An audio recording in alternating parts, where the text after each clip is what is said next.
Hello friends and fellow astrologers. What I'm going to share with you today is a groundbreaking discovery I made in the last few weeks while looking at many different events. Starting with the fires in Maui, I came to the conclusion the moment when a planet, Mercury, Venus and Mars in particular, is starting its retrograde loop, entering that degree where it will get back to eventually, that moment is of enormous predictive potential. So this is that moment we will be charting, and I will jump right into it. And I took a very historic example here. I took the 911 event, which is reported to have started at around 8:46 with the first plane hitting the first tower. Now I went back and calculated when was Mercury prior to this attack having that moment of entering its retro loop, and it so happened just to be less than 2 hours prior to this event at 7:05:07 a.m. for New York.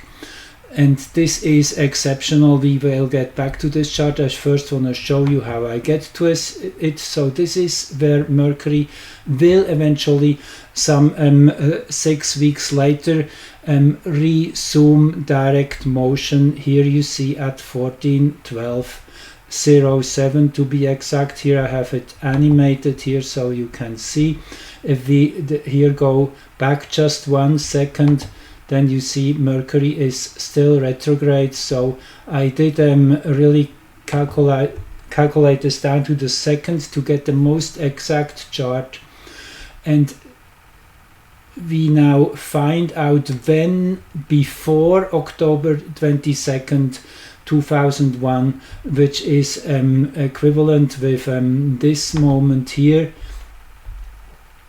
That's what we are looking at. That is the 22nd October chart of 2001, when prior to that date Mercury was at the exact same degree, and that was on September the 11th, as I say, less than 2 hours prior to the atrocity which was committed there.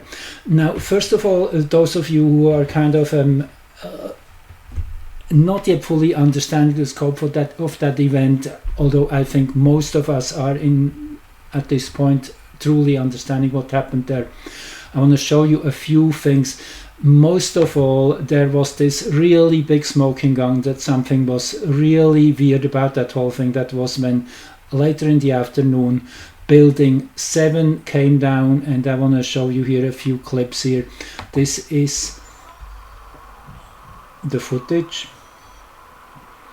And then the same event from the perspective of close to the Twin Towers. You see here is this building 6. We get back to this.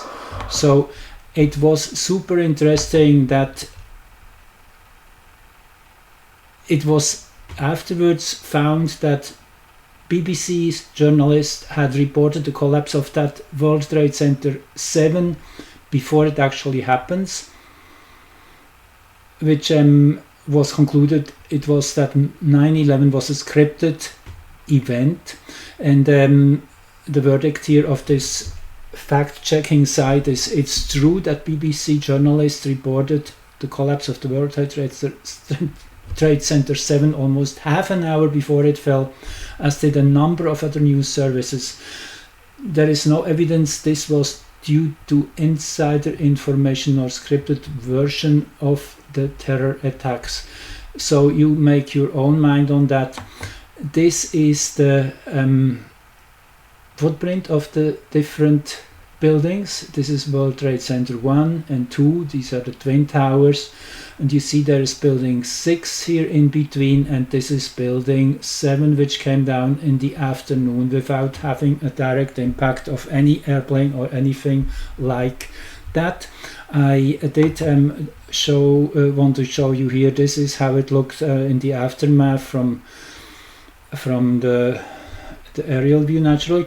And here you see this is building 6, which is in between, which was seriously damaged, as one can expect, but it didn't fall down, it just was damaged. However, number 7, which was quite distant from the 2 towers, totally collapsed. So just wanted to give you here this little insight. If this is new, then you can think about that. So anyway, let's go back to this chart now, which is super powerful, as you immediately will see. So first of all, this is for New York, Chiron here, pretty much exactly at the 4th house cusp. This in itself, I guess any of you who is a little bit into astrology, when you have an angular placement of Chiron, this is always a huge impact of sort, something which has to be then worked out and healed, something which is coming exactly like that event was, something tremendous, something out of the ordinary. And this has been inscripted before the event happened. One would have been able to foretell that there would be something of radical nature occurring in New York anytime between September 11 and sometime in January. This happens every 4 months that Mercury enters its retro loop.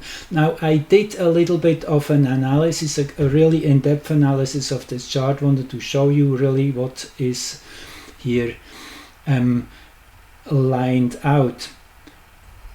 The first thing which struck me was Arrokoth here, in as close a conjunction to Chiron as one can think of, within 1 minute of arc. Arrokoth, the one which brings in the bigger panoramic view. So it was that event actually which opened, I think, many of our eyes, and really alerted a really big public that something was rotten in the state of Denmark, as we say. I guess this is a statement which goes back to Shakespeare. Something is really not as it should be. Now, I did, as I say, and this might get a little technical for some of you, so you can skip ahead if you like, but I really want to show you why this chart is so important and so powerful. This axis here, which is the power axis, the consciousness axis of that place for this whole 4-month phase, laying the foundations. So there is the moon, first of all, up here, the galactic center at 2652, within 15 minutes therefore of arc. The moon is void, of course, as probably you are aware of too, those who have looked at this chart before, of the 9/11 event, which you have here on the side. This is the exact moment when it was happening. By then Mercury was perfectly on the ascendant. You see here there's still quite a while to go, as every 4 minutes Earth kind of moves in this direction, and that means the sky seems to rise out of the eastern horizon. So every 4 minutes another degree is coming up. So these whatever 20 degrees, they are what it took 2 hours almost for. So let me give you a little bit of more of the midpoints here. I work with midpoints. Midpoints are powerful. So this midheaven here, 2323, is the midpoint of Saturn and the lunar node. 2354, the exact midpoint of those two. Saturn and the part of fortune, which is here close to the node, is 2341. Interesting also that conjunction of the part of fortune with the lunar node, which actually is on the American charts Venus. So in many ways also this brought people together. It was a uniting which happened in the aftermath definitely of that event of people starting to understand they had to come together, something which we just now in the year 2023 see coming to a much clearer understanding. This has been building since. This was definitely a critical event, that 9/11 thing. It was, as one could say, it was important to have this experience in order to get to where we are today and farther into the Great Awakening. It was fuel for this whole process. This is what this chart definitely gives away to in many ways. Then Quaoar and Nessus. Quaoar here and Nessus here. Their midpoint is at 2343. Quaoar is a creational force, but before the positive side of this creation can be harnessed, it goes through a really difficult process, breaking through some barriers, some hindrances, and Nessus is very closely related to pathological behavior and abuse and all of that. So this is an exact midpoint here by 20 minutes of arc. Ceres is here too in close conjunction to Nessus, which in itself is one of the signatures of this event. It is that contorted, if you want, love for humanity, whatever you want to think of that. Ceres being the unconditional love, the motherly love through Nessus perception, if you want. This, if you look at Nessus and Quaoar, their midpoint is 2341. The equatorial point is in an exact square to this axis. So it is experienced all over the globe too. That's what the equatorial ascendant is. It is the global experience of what happens on this longitude on the planet, so to say. Then if we have a closer look at the equatorial point, it's the midpoint of the Mars-Saturn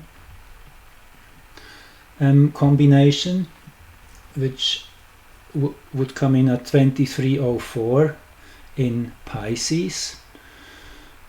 Also naturally closely conjunct the 7th house cusp. And again, want to emphasize, this is all before it even happened. This was just setting the energetic framework of what was to come. And I mean, it's in itself unbelievable that this event took place less than 2 hours after this foundation was laid, if you want.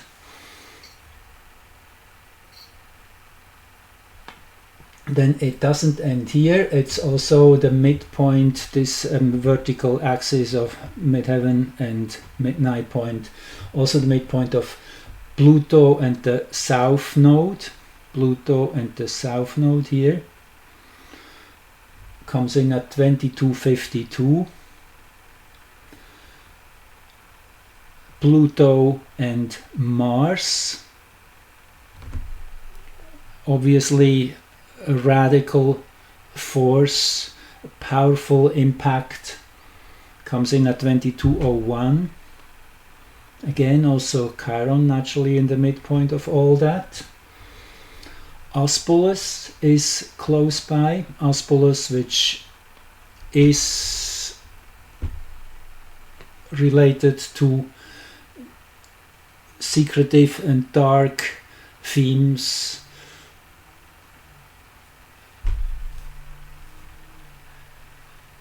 Then the moon and Chiron. Chiron and the moon. Their midpoint is at 2505. See, within less than a degree of the ascendant.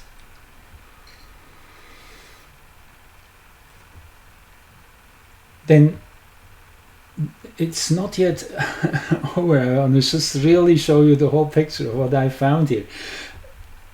And here I pulled up the let me just get there, 1 sec. Okay, 1 minute.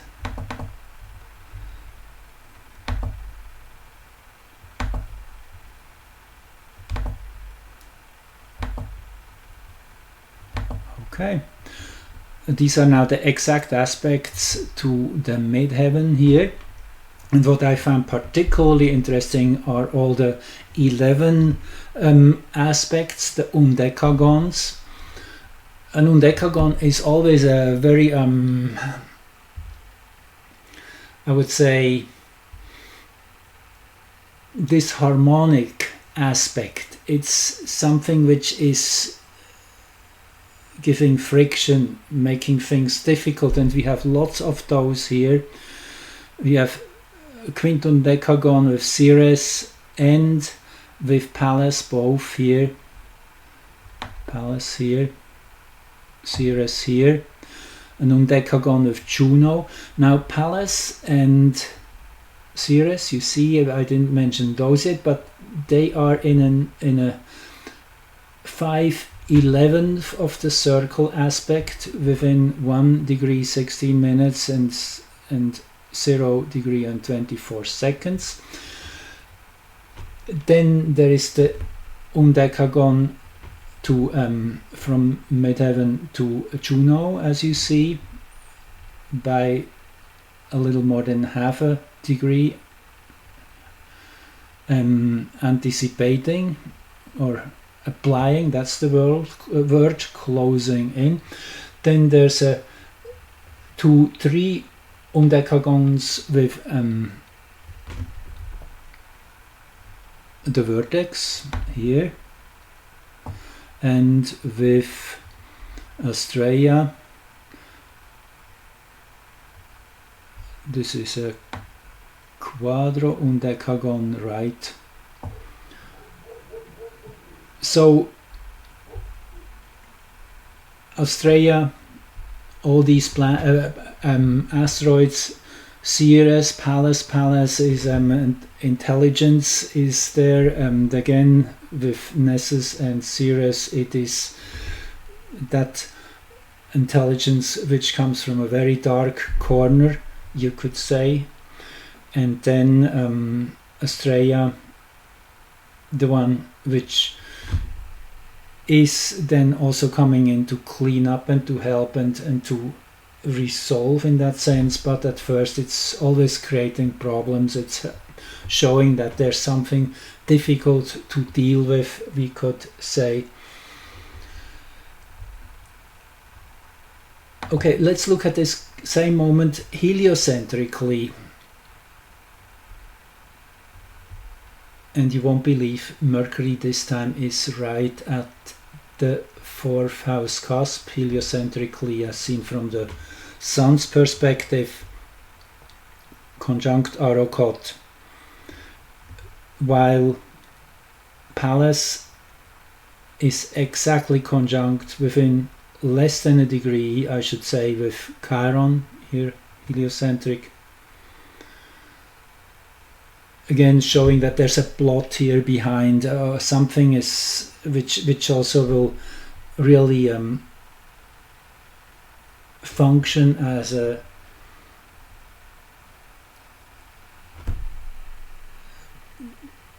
challenging the mind, making us really use our grey matter and figure things out.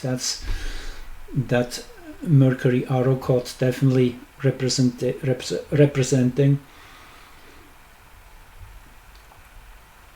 Venus heliocentric, that is where the North Node is, you see, and that happens to be the same place where the American chart, or what I call the New World's Venus, is of July 4th, 1776.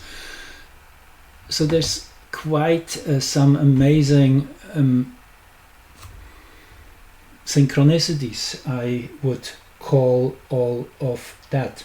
And anyway, that's just a start. I have a few more charts here. I show you also the Venus retro loop and the Mars retro loop, all showing that same thing, something extraordinary is about to happen in that place on this planet in this time frame. We're getting there in a minute. Just bear with me, and hopefully it's not too much over your head, because I also want to address astrologers naturally, to give you guys the insights into this really groundbreaking discovery of what these moments hold in storage. It is kind of I try to explain to myself why this moment would be so meaningful, this moment of entering that loop. It's kind of a time traveling thing, you could almost say. It connects to that moment in the future when that degree will be revisited, and in this sense really lays a foundation for the whole next cycle, Earth, Sun and Mercury in this case. And with Mercury, again, I said it's about a 4-month period, and then this whole pattern will repeat, and a new foundation will be laid as far as Mercury is concerned.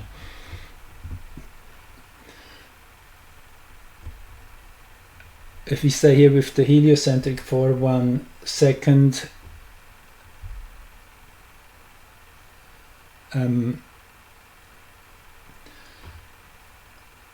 we have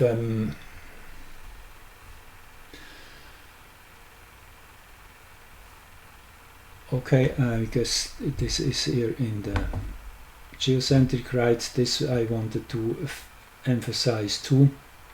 The vertex, which is the higher dimensional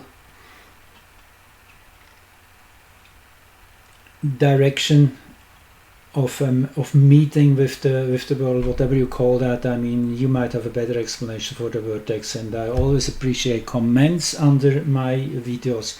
I'm always appreciating, and if I can, I will also pick up on what you're suggesting. That perfect square with Saturn here is really outstanding. I mean, I haven't even mentioned the Saturn-Pluto opposition here yet, which I guess many of you are aware of. This was kind of the most striking alignment around that time. which is always a great conflict of sorts. The last time we experienced the Mars-Pluto phase was in the year 2020, as you certainly are aware. So let's move on to Venus.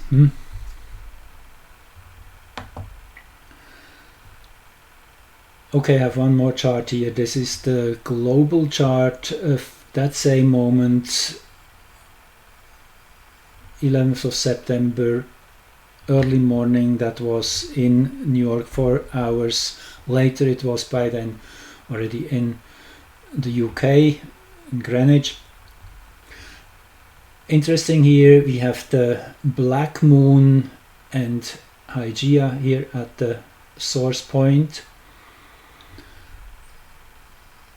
The moon here conjunct vertex, again showing that this will move everybody on this planet. I guess this is kind of what this says in the 8th house, something transformational, dark, difficult, something to really dive deep, and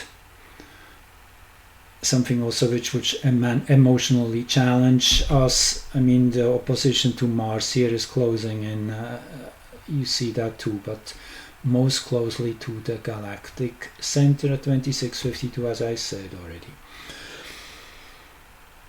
And then let's move on to the Venus loop. Okay, so Venus entered in her, and this happens every 19 months, roughly 584 days it takes for Venus to once come into the same configuration with Earth and the Sun, in that sense be exactly in between or in any angle after that. So that moment when Venus entered the retro loop was the 4th of February, exactly at this time. Again, I worked it down to the 2nd. Interesting that for New York it's exactly sunrise, and you could say, on a general note, whenever the sun is at an angle of one of these initiative moments, that this place will experience something particular. It will be in the limelight of whatever is manifesting through this time period coming, so that it would be the focal point for the whole planet, this place. That's where the sun is rising when Venus is starting this powerful cycle. With Pallas here right at midheaven, something which involves intelligence and planning, a plot again in Sagittarius. Yes, and I mean, if you search, there's certainly angles which are not favorable. I didn't go too much into the detail here. You can at any time note down what the time and the date is, and you can do your own chart according to your own drawings and go deeper into this if you're interested in doing so. Also, Eon is up here. Eon is that complex mental ability of blindsiding and of tricking. It's at least that's on the lower end of the spectrum. Once each of these planets naturally can be evolving in its expression and become a force for the good. So Eon at its best is giving all this intelligence towards a breakthrough and understanding of what's truly going on. So this is implanted here too already.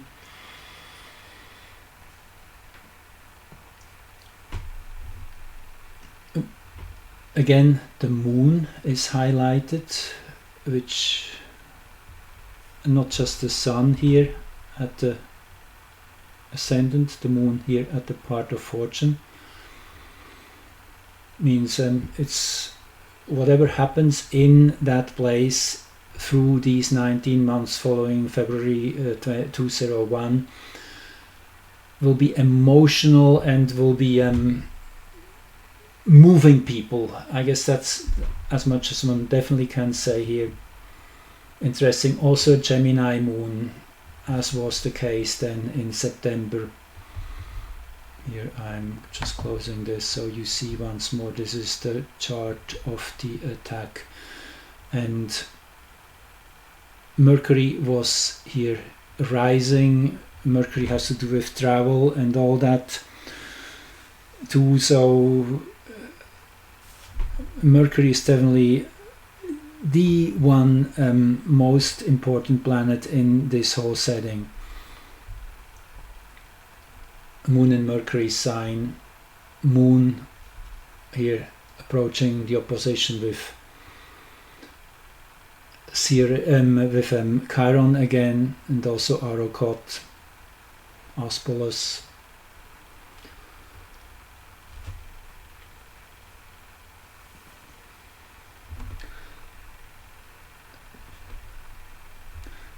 Also interesting here, the black moon with Neptune. Neptune having to do with air planes and air travel.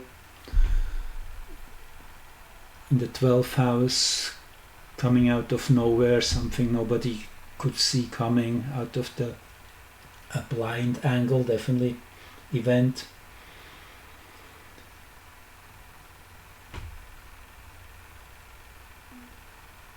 Then Setna here in a T-square with the horizon, with the ascendant and descendant. The whole lockdown which happened after that, yes, I guess that was the first time we really experienced that global, nothing is working anymore, everything is on hold. Again, emerging out from New York.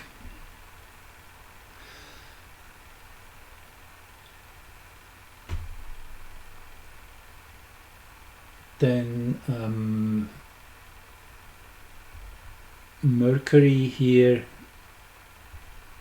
conjunct the equatorial point, again hinting at travel and all the themes. Mercury in Pisces, which also with this retrograde there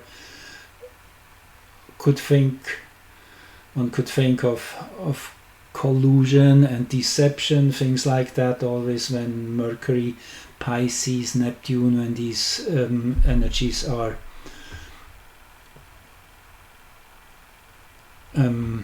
showing up together, particularly also with Mercury and Neptune here pretty much flanking the ascendant and the sun. If we do here the exact midpoint, this would be 676, 338, 1838 would be the midpoint here.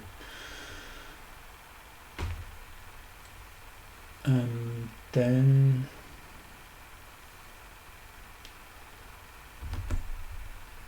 the Mars-Saturn opposition here, yes, definitely important. Again, the Mars-Saturn theme always comes up when harsh events occur, death, destruction, whatever else, accidents.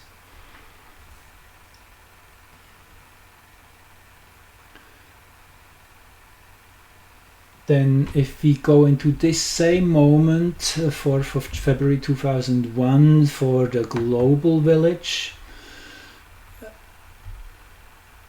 again the sun is at one of the angles, this time exactly at midday. So while it was just rising in New York, here the sun already was exactly at midday. See, there's interesting also synchronicity here with the degrees. 1648 at ascendant, 1453 at midheaven. Again, showing that this globally will be an important phase in terms of how Venus manifests.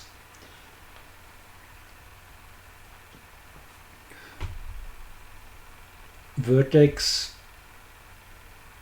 here in a pretty exact square to the black moon. Yes, it will be some difficult energies to be worked with. Very exposed high up in the sky, and again one could probably see the midpoint between black moon, Neptune and Uranus pretty close.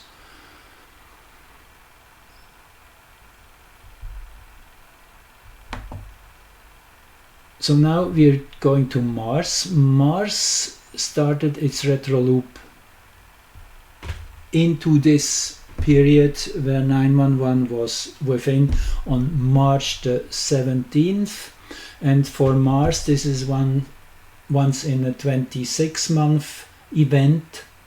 So you see, you can kind of narrow it down. You could start with Mars and see, okay, something difficult will happen within this phase, and then you can fine-tune it with looking at the Venus retro loop starting and kind of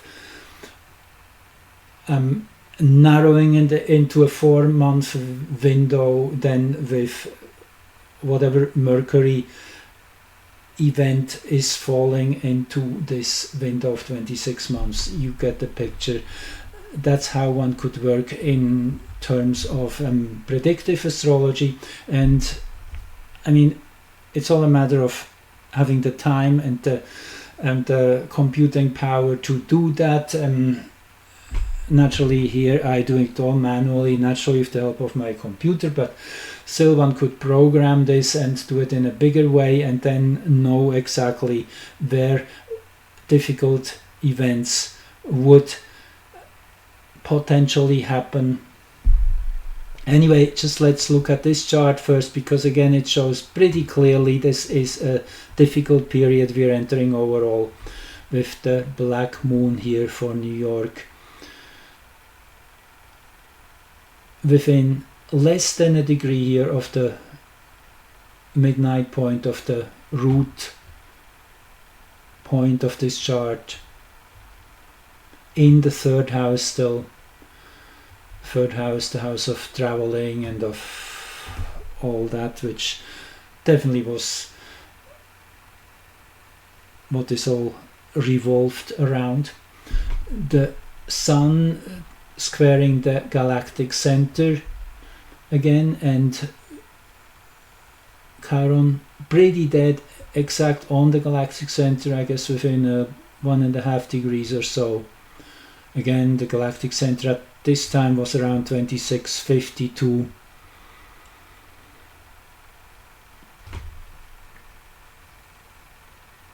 Let's see what else I have written down here.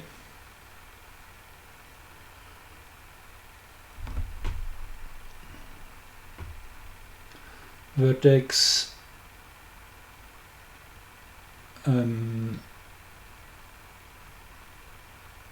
square Maki here, and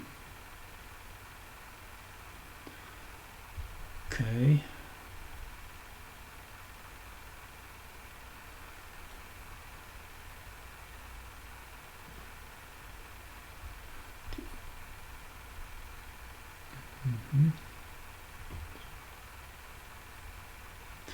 Anyway, let's move on. There's much more. Okay, this is definitely a big one which I shouldn't overlook.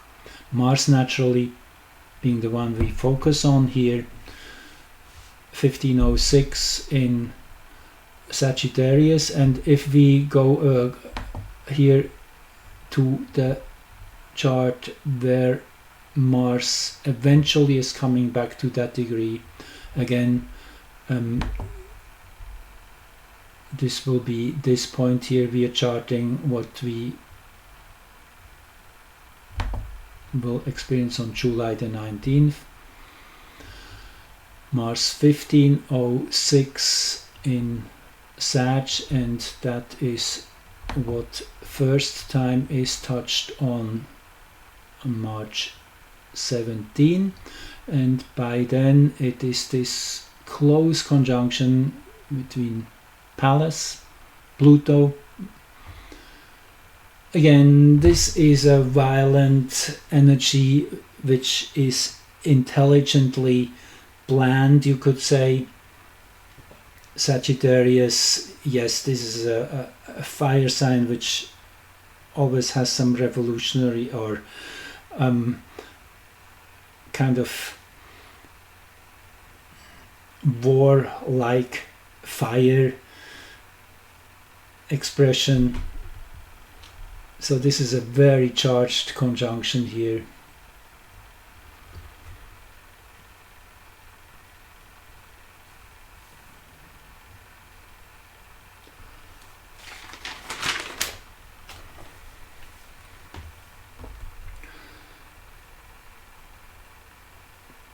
The moon at the south node, here with Ceres, in Capricorn, with Nessus, nevertheless, again.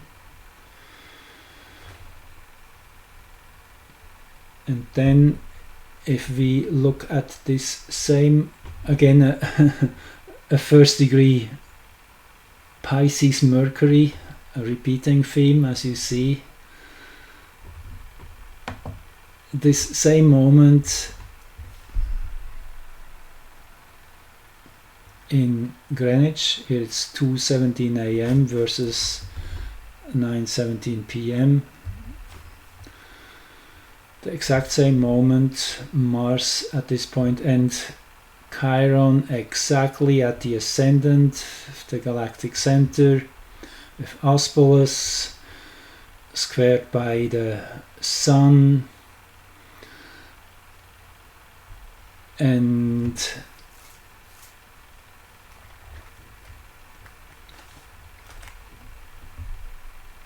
also, if we look at here at the midpoints, 28:35 is Chiron, the midpoint between the south node and Pallas. South node and Pallas is 28:35, dead on exact on Chiron. South node, Pallas again, Pallas in its darkest and most despiteful expression of using this intelligence, as certainly was the case. Mars and Moon,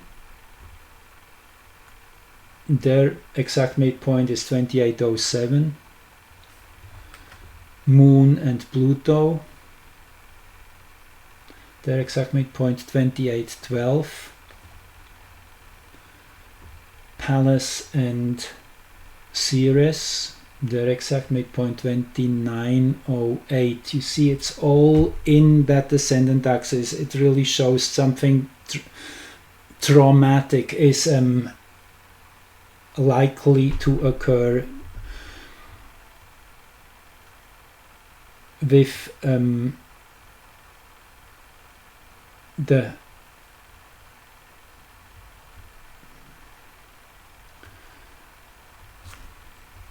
okay, let me say that right. So yeah, right, now we go into the okay,